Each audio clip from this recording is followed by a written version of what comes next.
Obrigado, Miguel. Muito interessante. E temos agora, estamos um bocadinho atrasados, mas ainda temos um tempo razoável para perguntas e respostas. Ah, é? Está bem. Okay. Em relação a Los Angeles, só quero dizer uma coisa. Os americanos não dão um ponto sem nó. E a razão por que estão a fazer isso, imagino eu, é porque Los Angeles é o porto que vai sofrer mais de qualquer outro a ameaça do Canal de Panamá. Porque o Canal de Panamá, ao contrário do que a gente julga, o Canal de Panamá basicamente foi construído, está a ser empregado para concorrer com o transporte terrestre entre a costa ocidental dos Estados Unidos e a costa oriental. 60% das cargas de contentorizado que atravessam o Canal de Panamá são cargas americanas e, portanto, claramente para Los Angeles o Canal de Panamá é uma ameaça muito grande, mas acho muito bem, quer dizer, respondem antecipadamente àquilo que vai claramente ser uma ameaça. Algum formato especial? Ora bem, agora vem a parte mais agradável da sessão, que é perguntar se há alguém que queira fazer uma intervenção ou dirigir alguma pergunta aos nossos oradores. Temos já aqui assim um candidato. Tem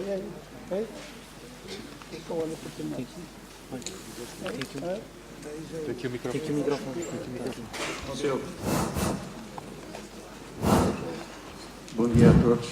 Meu nome é João Coimbra, Oceanos 21. Eu não sou especialista e peço desculpa pela ousadia, mas fiquei com duas dúvidas. A primeira é relativamente à ligação de Sines com Madrid, com Espanha. E a questão que me ponho é se não haverá competição de portos do sul de Espanha, se os espanhóis vão facilitar essa entrada das mercadorias de Portugal para a Espanha.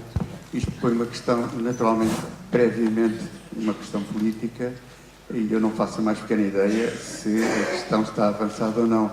Porque tenho algumas dúvidas que os espanhóis fiquem a ver passar os comboios, quer dizer.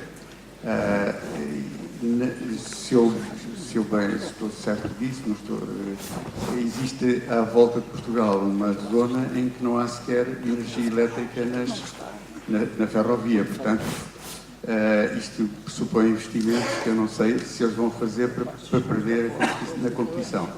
Portanto, esta é uma questão política prévia que, enfim, será difícil fazer investimentos para depois não serem rentáveis e ficarmos nós a ver passar os navios, não é?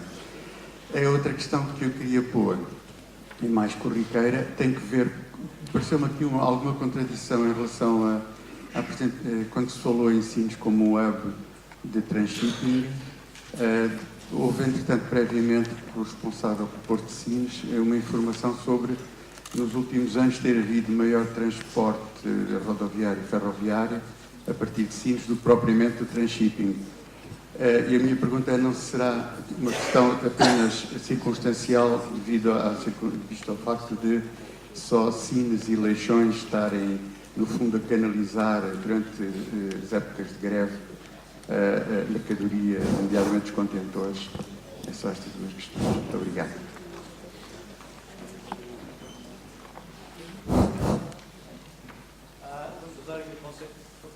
Usar aqui o conceito do cluster, podemos ter mais uma ou duas perguntas. Desculpem, eu aproveito de ter aqui na mão. Onde é que está? Estou aqui. Desculpe. Primeiro, eu quero efetivamente agradecer ao Sr. Engenheiro Ribeiro Castro a enorme dedicação que teve em relação a este Congresso. Eu considero este Congresso de uma importância enormíssima para o nosso país. Efetivamente, eu sou madeirense, sou arquiteto paisagista e dedicado à ecologia da paisagem há 50 anos. Honro-me do Sr. Engenheiro Ribeiro Castro ser filho de um madeirense também, que era, por acaso, amigo do meu pai. Eu conheço muito bem o irmão dele, por quem tenho a maior das considerações. Bem, agora eu queria dizer o seguinte. A questão da ecologia da paisagem, dediquei-me a ela por causa do planeamento estratégico.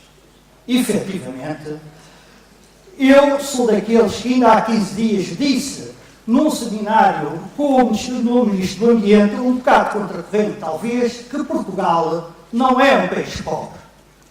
Bem, é evidente que, do meu ponto de vista, o que Portugal tem tido são paupérrimos governantes. Devo dizer isto. Não vou falar na ZE, nem outras coisas como tal.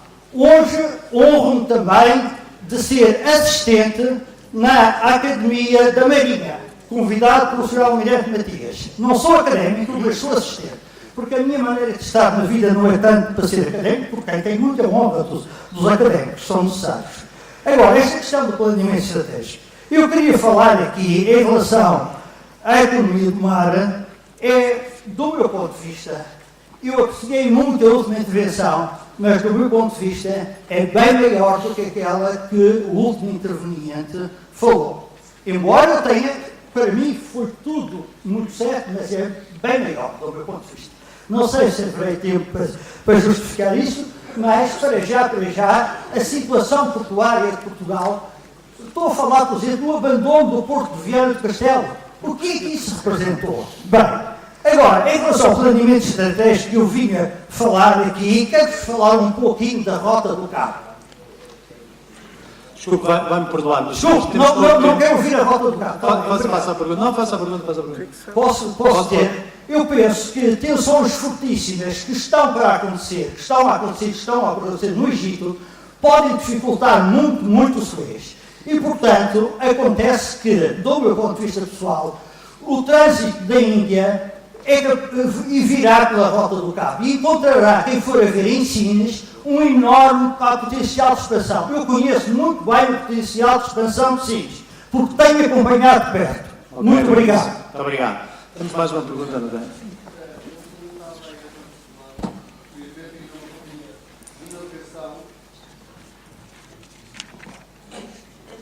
Portanto, felicito a Francisco Flávio por conseguir existir como companhia de navegação, é um símbolo honroso, como oficial de marinha.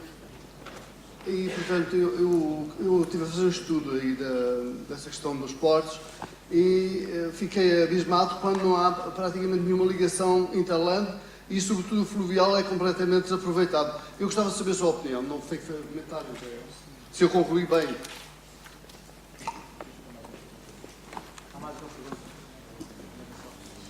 Mais uma pergunta à linha da sala.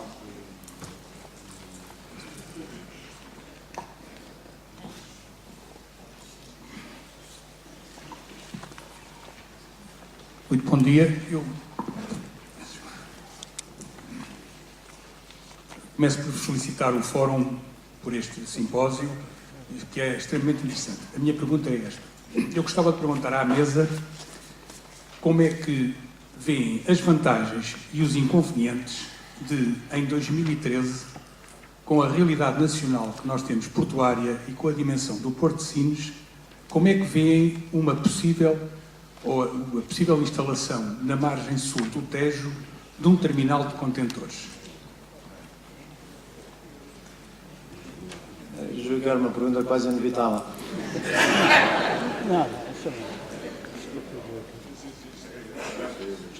Ora, o que eu sugeria fazer, se concordam comigo, é pedir a cada um dos membros aqui do painel que faça, enfim, uma conclusão e possa acrescentar ou não alguma coisa que foi aqui falado e responder às perguntas que estiverem preparados para fazer. Obrigado. Então, se calhar começo eu, o Sr. João Coimbra, se bem me recordo, eu não percebi quem é representava. Muito bem. Ora bem, a MSC tem dois grandes portos na Península Ibérica, é Valência e Sines. Para a MSC, o importante é realmente conseguir uma solução logística que, por exemplo, leve os contentores de um desses portos até Madrid. A partir do momento em que a ligação de Sines, obviamente por via ferroviária, que seja mais competitiva que a de Valência, mais uma vez, como eu expliquei há pouco, quem decide pela escolha do Porto é o armador. Portanto, a não ser que os espanhóis, enfim, coloquem pedras no trajeto ferroviário, a escolha é nossa e com base em quê? Na tal eficiência da solução logística. Não portanto, é uma coisa dessas, pá, às vezes pode acontecer.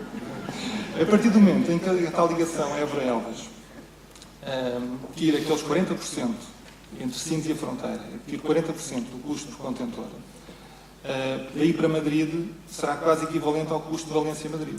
Com a agravante dos espanhóis não usarem a ferrovia. Simplesmente não usam. E aí eu penso que estamos em grande vantagem. E no fundo, quem vai decidir é o mercado. Quando um cliente, por exemplo, da costa americana, quando o seu contentor via Sines custar menos de $50 do que via Valência, ele vai optar por via Sines. E é nisso que nós temos de nos focar, é criar condições para ser competitivos. E o mercado decide. É essa a nossa perspectiva na ligação à Espanha. Não queremos ficar a ver os comboios a passar, muito menos os navios. Temos é que ser competitivos. E neste momento não somos. Fazemos mais 30% de quilómetros. Enfim, andamos a passear pelo país de comboio até chegar à fronteira. Assim é que não somos mesmo competitivos.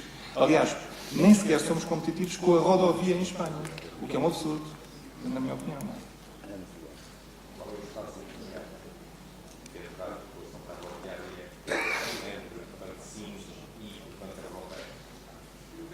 Qual é o estado do projeto entre a articulação, portanto, Sines e a fronteira? Ou seja, o projeto está em estudo, está previsto ser realizado, quando? Muito bem, eu creio então que começo já por essa questão.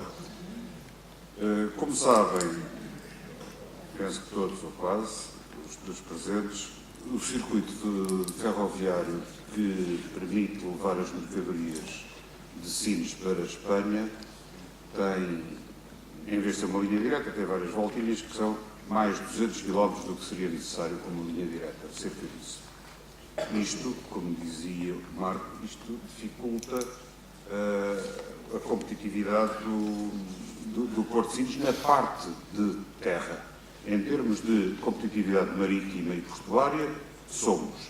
Em termos de competitividade em terra, ou seja, infraestruturas ferroviárias, basicamente, temos algumas insuficiências e que são essencialmente resultado da distância adicional dos tais 200 km. Porque as mercadorias, o prazo de transporte é importante, mas as mercadorias não se cansam de estar no contentor, portanto, não é o mais importante. O mais importante é fiabilidade e custo. A regularidade do serviço, ou a certeza de que o serviço é entregue atempadamente e o seu custo.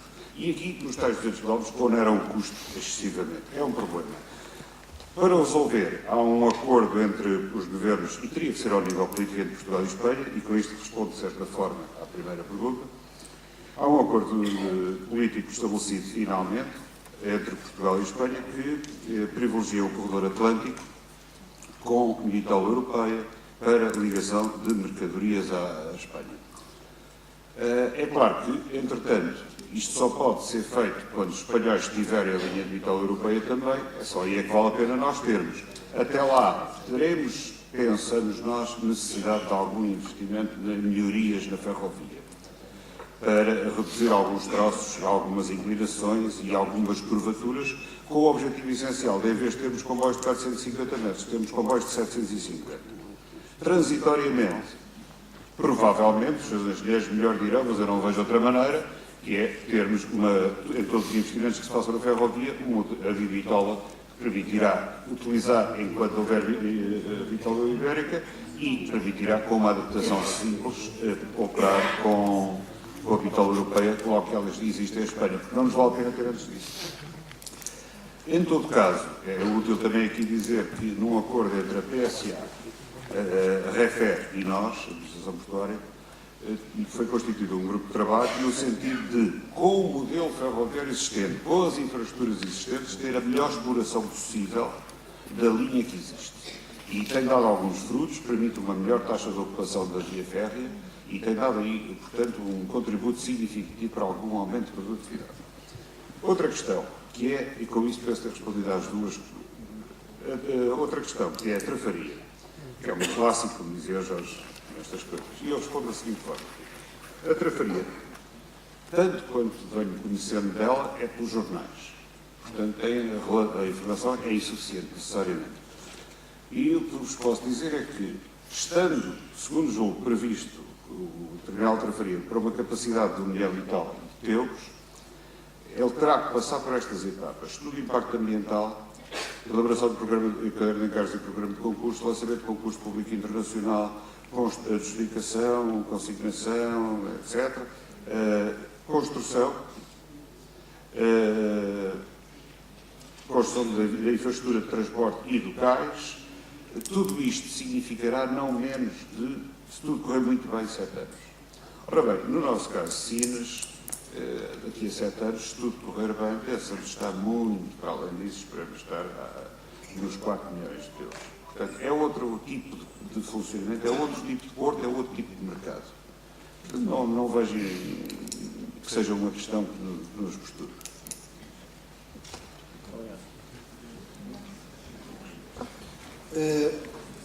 Bom, em relação a isto, naturalmente que é um assunto que o Sr. Tafaria que diz respeito ao Porto de Lisboa, mas de qualquer das formas, tanto quanto julgo saber, foi um assunto que foi abordado do ponto de vista do plano estratégico do Porto de Lisboa já há alguns anos, a possibilidade de construir um terminal na margem sul. Isso estava perfeitamente identificado e foi dentro dos estudos do plano estratégico do Porto de Lisboa, portanto, essa possibilidade. O passo seguinte parece, tanto quanto sei, como diz o João, também pelos jornais, foi aparecer um privado interessado no desenvolvimento do projeto. E penso que o passo seguinte, naturalmente, foi o Governo, tanto evidentemente o Porto de Lisboa, manifestar interesse em avaliar essa possibilidade e desenvolver um processo concursal para desenvolver o projeto. Não há tanto vontade de saber sobre o assunto.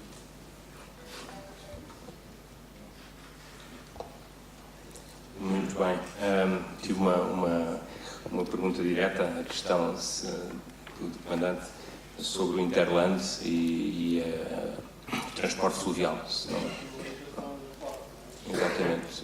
Comentar essa. Como sabem, o grupo ETE, empresa de transporte e estiva, começa nesse segmento, no segmento estiva, fluvial, transporte fluvial, carga e descarga deste tipo de cargas de granel. Hoje em dia mantém essa atividade. Parte dos seus ativos estão em ambientes internacionais, nomeadamente Colômbia, onde existe também carga e trabalho. Do ponto de vista da Transinsular, nós acreditamos, obviamente, não é no inland, mas é na possibilidade de fazer o transporte das cargas entre portos nacionais, portanto, e por isso fizemos o tal projeto do FEEDER. É fácil? Não é, e obviamente há que recolher suporte de uma série de entidades interessadas.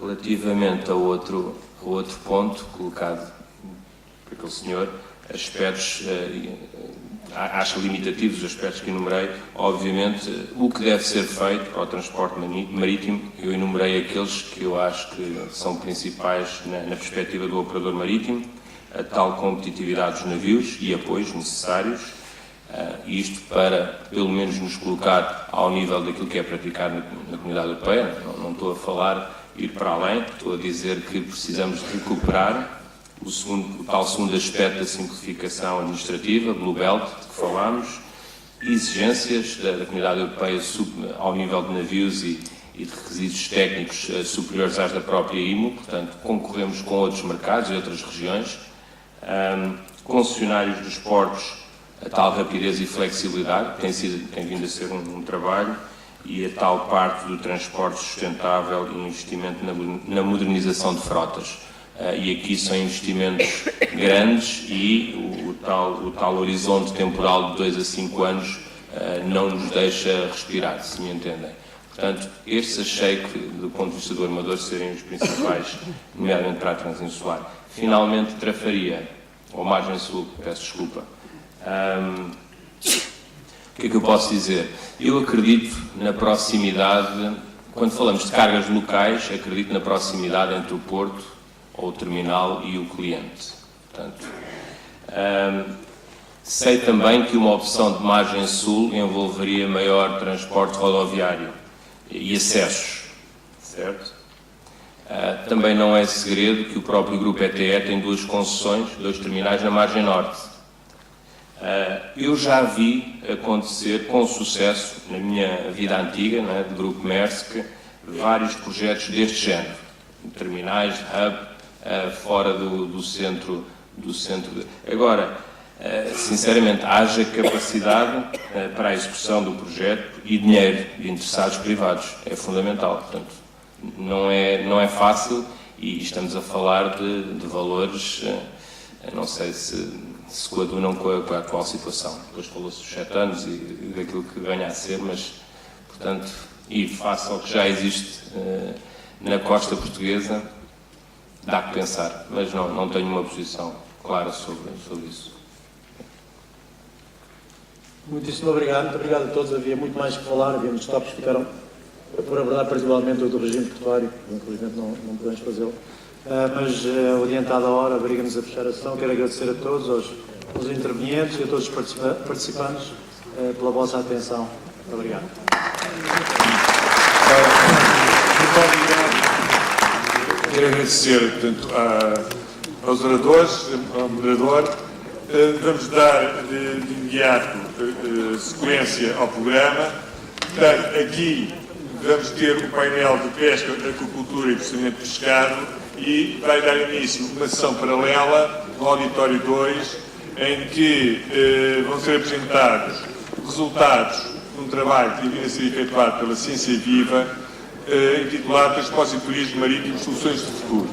Portanto, a Ciência Viva tem vindo a trabalhar num projeto do Sea for Society, um mar para a sociedade, e vai apresentar esses resultados já sob a coordenação, num painel, sob a coordenação da doutora Ana Noronha, da Ciência Viva. E pronto, é só isto. Portanto, agradecia que os próximos oradores se deslocassem para a mesa. Muito obrigado.